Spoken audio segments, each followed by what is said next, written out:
Nairobi, Kenya. A month after the Trump administration formally lifted decades-old sanctions against Sudan, a top official said on Thursday that the United States would consider removing Sudan from its list of state sponsors of terrorism, a designation that has been in place since 1993.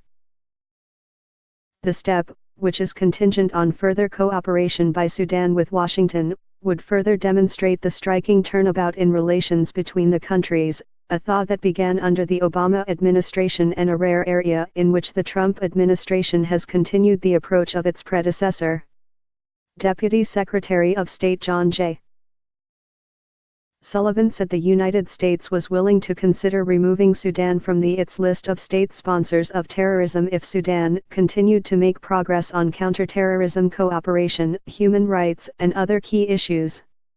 Syria, since 1974, and Iran, since 1984, are the other countries on the list.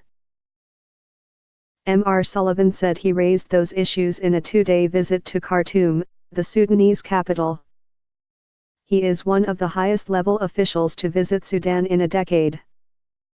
Revoking the sanctions is the latest in a series of steps the nations have taken to improve relations. In late September, Sudan was dropped from the list of countries affected by the Trump administration's travel ban. The Sudanese government also affirmed the end of diplomatic relations with North Korea, a move that pleased Washington. Mr. Sullivan said the travel ban decision was unrelated to the latest moves.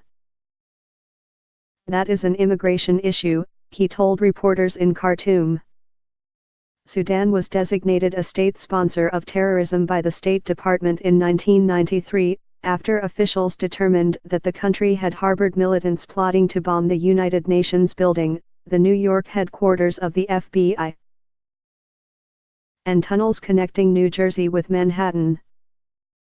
Tough sanctions were imposed on Sudan in 1997 for harboring Osama bin Laden, then the leader of al-Qaeda, and other terrorists. Revoking that designation has been a key concern of the Sudanese president, Omar al-Bashir. The recent moves left in place sanctions against individuals suspected of involvement in crimes in the southwestern province of Darfur. Mr. Bashir has been indicted by the International Criminal Court, which accuses him of involvement in crimes against humanity and genocide in Darfur. Mr. Sullivan characterized the Trump administration's policies as a continuation of President Barack Obama's strategy of engagement with Sudan.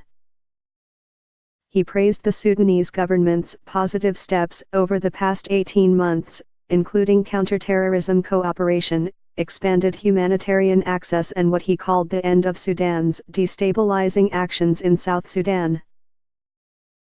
Based on the government's track record, Mr. Sullivan said, the United States will continue to work with Sudan toward its eventual removal from the list of state sponsors of terrorism.